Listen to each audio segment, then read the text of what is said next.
Welcome to this next GeoSHAPE training video. In previous training modules, we glossed over the history tool, but now we're ready to do some work with it, and you will learn how valuable this capability is for managing and controlling your map data. Consider the history tool to be like version control for your map features. We'll begin at the initial GeoSHAPE starting page for maps. Let's find the map we saved before and retrieve it for this exercise. Here it is down here, so select the View button and the map opens and we're ready to do our work. Previously, we did some edits to our map, so let's use the History tool to see what was done.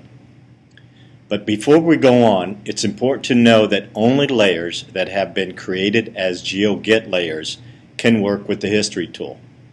Non-GeoGet layers will have the History tool grayed out and made unavailable. These layers have all been created as GeoGet layers. So let's begin by selecting our point layer here. The drop-down options appear with icons and information as we've seen before.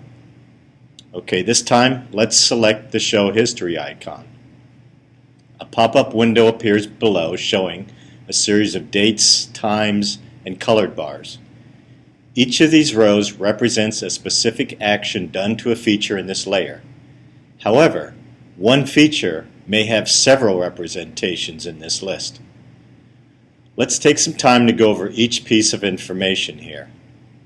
First, if the list is long, you can scroll through with the thumb wheel on your mouse or the sliding bar on the right edge.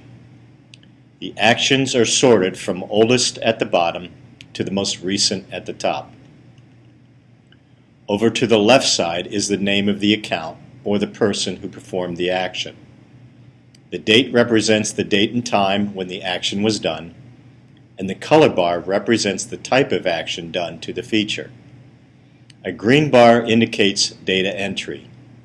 The yellow bar indicates that the feature was modified, and the red bar indicates that the feature was deleted. So, for example, this item here is saying that on this date and time, a person logged in as admin entered a point feature to this layer. Also notice that as I hover over a row, we get similar information in this pop-up window. Okay, let's click on this row here. Our history view changes to show a summary, and we see one add operation. To the right are two new icons or tools. This is the View on Map tool. Click this icon and GeoSHAPE takes us directly to the map where this image is located. A green dot or circle is placed over the feature to help identify which one it is. This can be helpful if there are many features within the general area. And as you can see, we're zoomed in quite close. Just zoom out a little to get a better feel for where you are geographically. The second icon is the Show Changes tool. Select this icon and GeoSHAPE opens an information window showing where and what was added to the feature. This picture window shows the location. Zoomed way in again. Use these zoom and pan tools to adjust your display if necessary. Just below are the attributes that go with the feature. The green values indicate that the field was populated at the time the feature was added to the map. Down here in the lower left corner are two new icons. Let's hold off on these for now. I'll explain what they are used for shortly. To close this window, click either the Cancel button or the X up here in the top corner. Close the Summary tab by clicking on the X, then reopen the History by clicking on the History tab. Next, let's look at a Modify operation. Click on this yellow bar here. Then click on the Show Changes icon in the Summary bar. Again, the Changes window appears with a white dot at the location of the feature. But this time there are two map images and two sets of attributes.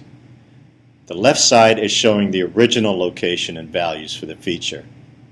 The right side is showing the changed version. Remember that a yellow bar indicates that a modify operation was done, but a modify could be a change of location, or it could be a change in the attribute values, or both. Let's zoom out a little, and as we can see, the white dot is pretty much at the same location on both views. This means that the image was not moved, but another type of modify was done. Scroll down through the attributes and we see that the status field on the right side has a green text box. This indicates that the information here is new. And as we can see, the value for status was changed from the text on the left to the value on the right side. This change caused the modify action to be recorded in our history.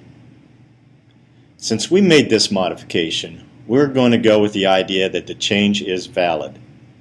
So let's close this window by selecting Cancel, close the summary, then reopen the history.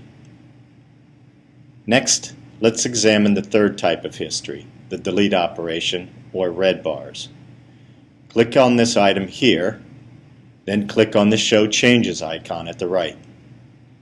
The information panel appears showing a red dot at the location where the delete symbol used to be.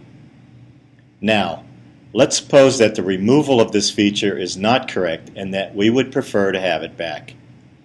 To revert changes back to a previous state, select this Undo Changes icon here. A warning message appears asking us to confirm the undo operation.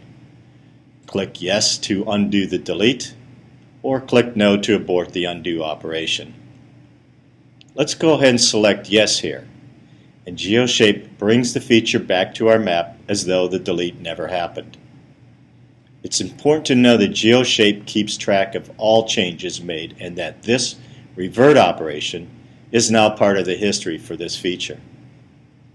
Let's close the summary panel, reopen the history, and notice that the delete operation is not at the top of the list anymore, but our revert action is now at the top, the one we just completed. Okay, let's save our changes by selecting the Save Map icon, update information in the abstract if necessary, then save. There.